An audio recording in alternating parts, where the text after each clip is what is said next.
At first, Noreen Hale thought the bobcat was after the raccoons. That was the easiest explanation at 4:53 in the morning, when the highway rest stop still belonged to sodium lights, idling trucks, and the kind of emptiness that only ever felt temporary. The Cedar Junction rest area sat off the interstate 20 miles east of the city, a low concrete island of vending machines, picnic tables, bathrooms, and fluorescent fatigue built for people who needed 5 minutes of relief and never wanted to remember the place again. By daylight, it was coffee stains, strollers, barking dogs, tour buses, and tired families pretending they still liked each other. But before dawn, before the first commuter rush, and before the tourist traffic thickened, it felt bare and industrial. The parking rows were mostly semis, a few cars with fogged windows, and the occasional RV angled wrong in the bus lane. The air smelled of wet pavement, diesel fumes, burnt coffee, and the cold, sweet stink that drifted from the dumpster corral behind the maintenance shed. That was where the bobcat stood, not slipping into the weeds beyond the back fence, not darting away from the security lights, not melting into the drainage ditch behind the property like any sensible wild thing would have. It was standing beside the dumpster enclosure, with its body angled toward the storm drain ditch that ran along the edge of the service lane. Noreen saw it as she came around the back of the restroom building with a trash grabber in one hand and a half-empty spray bottle swinging from her cart. At 50, she had worked highway maintenance and custodial contracts long enough to know every flavor of ugly a public stop could offer before dawn. Drunks asleep behind vending machines, overflowing toilets, diaper bags in places no diaper bag should ever be, kids' lost shoes, abandoned dogs. Once in February, a man trying to wash blood off a bumper with paper towels and sink water. She had learned to notice what didn't belong, because what didn't belong usually meant paperwork, police, or something worse. A bobcat by the dumpster definitely qualified. She stopped with one wheel of the cart still squeaking forward. "Well," she muttered softly, "that's not normal." The bobcat looked at her, then toward the ditch. That was the first wrong thing. The second was that it didn't move when she did. Noreen had seen wildlife at the rest stop plenty of times. Raccoons, foxes, coyotes skulking the far lot edge. Once a deer that made it all the way into the picnic area before dawn, and then seemed just as offended by the situation as the drivers were. But those animals all understood the same thing. Rest stops meant people, trucks, noise, and artificial light. They left when noticed. This bobcat stayed. Not only stayed, it paced 3 steps down the edge of the drainage ditch, stopped, and looked into it again. Noreen felt something tighten under her ribs. The drainage ditch was one of those unglamorous infrastructural scars every roadside place had. A narrow concrete and grass runoff channel with standing water after rain, trash caught in weeds, and a culvert mouth farther down where it passed under the access road toward the embankment. The county mowed it twice a season and pretended it counted as management. It was not somewhere she wanted to investigate before sunrise, unless there was a very good reason. The bobcat was beginning to look like a reason. She reached for the radio clipped to the cart. "Tom?" The maintenance foreman answered from the utility shed with all the warmth of a man already awake and already regretting it. "Yeah? There's a bobcat by the back dumpster." A pause, then, "A what?" "Bobcat, dumpster side. It won't leave." Another pause, shorter this time. "I'm coming." Noreen kept watching the animal while she waited. It moved back to the ditch edge, sniffed once, then stopped near the storm grate where runoff from the lot entered the channel. It wasn't scavenging. It wasn't cautious. It looked tense, focused, and deeply annoyed by whatever lay down there. That was not a feeling she liked seeing in wild things. Tom Barrett came out of the utility shed in a Carhartt jacket and knit cap, carrying the ring of service keys and the expression of a man ready to laugh at something until he saw it for himself. Then he saw it for himself. "Well," he said. "Exactly," Noreen replied. Tom was 57, broad face, stoic, and had spent too many years keeping county facilities alive to waste emotion on the surface of a problem. He looked at the bobcat first, then followed its gaze to the ditch in the graded drain inlet. "Did it come out of there?" he asked. "No, it's just been watching it." The bobcat paced again. Same patch, same stop, Same stare toward the ditch below the dumpster lane. Tom swore softly under his breath and stepped closer to the concrete edge. Noreen followed only because standing farther back felt somehow worse. The ditch held the usual collection of roadside misery: a crushed soda bottle, two napkins plastered into mud, dead leaves, a black garbage bag snagged on a root, and thin water moving sluggishly along the runoff line from the previous night's rain. Nothing immediately human. Then the wind shifted. Noreen caught a different smell. Not just the dumpster, not just wet trash and diesel. Something earthy and stale from farther down the ditch, like soaked cloth and mud turned over too recently. The bobcat stopped at the grate and lowered its head. Tom crouched, one hand braced on his thigh, and shined his phone light through the metal bars into the ditch below. "At the drain mouth," he said. Noreen bent lower. There, caught against the downstream side of the grate in a tangle of leaves and soggy fast food wrappers, was a piece of paper. Construction paper. White once, now soaked and bent. Covered in crayon, a child's drawing. The little bright colors hit harder than blood would have. A red house, a blue stick figure, a yellow sun in the corner. All half smeared by water, but unmistakable. Noreen felt her mouth go dry. Tom reached with the litter grabber and gently teased the paper free of the grate. More came with it. Pink marker on the back. Two childish letters, maybe a name, and one edge torn as if the paper had ripped from a notebook or folder in a hurry. The bobcat moved downhill along the ditch another 10 feet and stopped again. Noreen followed its line of sight and saw the disturbed mud. Fresh slide marks along the bank where something had gone down from the service lane into the channel. Small shoe prints. Then one long drag where whoever made them had slipped or been pulled by gravity or panic toward the culvert shadows under the road. "Oh no," she whispered. Tom didn't waste another second. He was on the phone to 911 before she even told him to be. Highway rest stop. Possible missing child sign. Drawing in ditch. Fresh tracks toward culvert.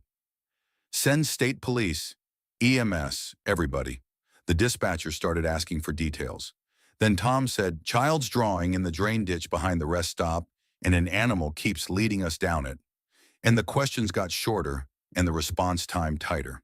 The bobcat had gone farther now, down near the culvert mouth where the ditch dropped under the service road in a low, dark concrete tunnel. It stood there looking into the shadowed opening, then back at the two humans. Not random, not hunting, pointing. That was the word Noreen would later refuse to say aloud because it sounded too much like a story. But in the moment, that was exactly what it felt like. They moved carefully down the slick ditch bank. The concrete was wet enough to threaten a fall. Mud sucked at their boots. Trash shifted under the trickle of runoff. The culvert mouth yawned dark and narrow under the road, just big enough for stormwater, weeds, debris, and one small child to disappear inside. Noreen hated the sight of it instantly. At the lip of the culvert, half caught on the rusted reinforcement bar, was a second child object, a tiny pink sock. She made a sound she didn't recognize as her own. Tom flashed his phone light deeper into the tunnel. The beam caught damp concrete, black water no more than a few inches deep, and a glimmer farther in. Reflective tape, on something fabric. Maybe a jacket. Then a sound came back through the tunnel. Not wind, not runoff. A cough, very weak, very real.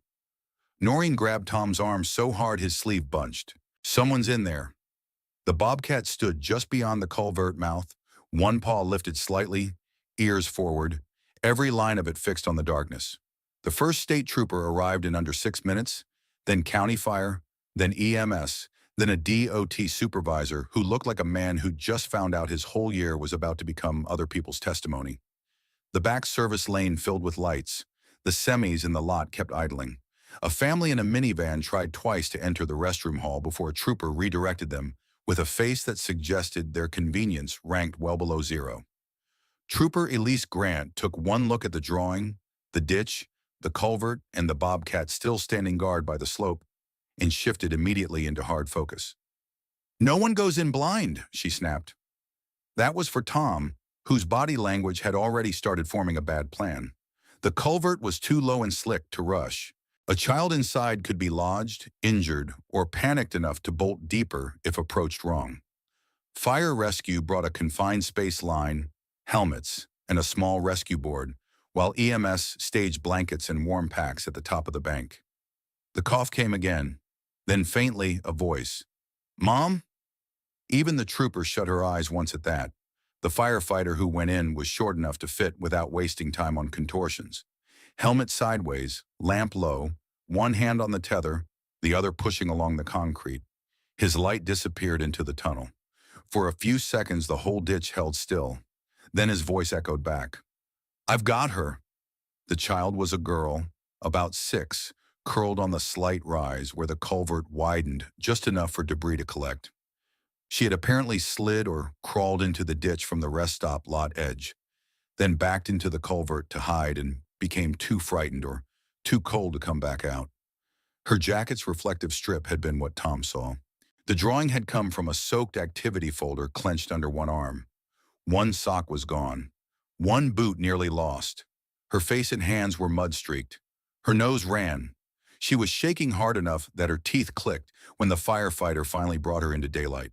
Alive. Thank God, alive. The medic wrapped her before anyone else even fully saw her. Warm blanket, small oxygen mask, tiny pulse ox blinking against blue-cold fingers. Noreen stood on the bank with both hands over her mouth and cried without sound because if she had let the first real noise out, it might never have stopped. The girl's name was Emma Hart. That was the name dispatch already had, because the moment Grant saw the age in the activity folder drawing, she checked missing child notices again and got a hit. Emma had been reported missing the previous evening from a car on the interstate shoulder, after her mother stopped with a flat, and during the chaos of hazard lights, traffic, rain, and an escalating domestic argument with a male passenger, the child had run. Searches had focused the highway embankment, gas station lots, and the median brush farther west. No one had thought to search the rest stop drainage ditch 2 exits down. No one except, perhaps, the bobcat. That detail sat at the center of everyone's minds while nobody had a useful professional category for it. Emma was coherent enough to fill in the rest between shivers and coughs. She had run from the car, followed lights, reached the rest stop sometime after dark, got scared by a man yelling in the lot and hid behind the dumpsters, then slipped into the ditch when she tried to get lower. When she heard trucks and footsteps, she crawled farther into the culvert because she thought any adult sound might mean the wrong person had found her. She stayed there all night with her drawing folder and one shoe half off because fear made bad shelter feel safer than open air. No one heard her. No one except the bobcat. When the ambulance doors closed and Emma's mother, brought by the second trooper car from the highway staging point, climbed in after her, the morning seemed to exhale. Only then did Noreen think to look for the animal. It was still there, standing at the ditch edge below the dumpster lane, body angled toward the now empty culvert mouth. One of the firefighters followed her gaze and muttered, "No one's going to believe this, right?" He was right. The bobcat looked once toward the departing ambulance, once toward the ditch, then turned, climbed the bank in 3 soundless movements, crossed the back fence line through a gap under the hedge, and disappeared into the weed lot beyond the rest stop as if it had simply been another night creature doing exactly one impossible thing before daylight. Gone. The rest stop did not return to normal that day. The rear lane was taped off. State police walked the ditch twice. A county worker with a clipboard measured drainage slopes while pretending not to listen to the story everyone within 50 feet was already telling. The janitorial log got abandoned on Noreen's cart. The breakfast crowd came and went, unaware that a 6-year-old had spent the night in the culvert behind the restroom building while they complained about coffee lids and the price of vending machine sandwiches. By noon, everyone in the county road department knew some version. The bobcat at the dumpster, the child's drawing in the ditch, the girl in the culvert. The cleaner who looked because the animal wouldn't leave. The news made it sentimental by lunch. Social media made it supernatural by dinner. Noreen disliked both versions. The truth was enough. A bobcat stood by the highway rest stop dumpster. Then the cleaner found the child's drawing in the drain ditch. That was what happened. 3 mornings later, before first light, she pushed her supply cart around the back of the restrooms again, because work had a cruel habit of continuing. The ditch had been cleaned, the culvert checked, the back fence patched where weeds had hidden the gap. The dumpster lids still smelled the same. The highway still growled beyond the lot. And by the edge of the weed lot, just past the patched fence, a pale shape stood in the darkness. A bobcat. Maybe the same one. Maybe not.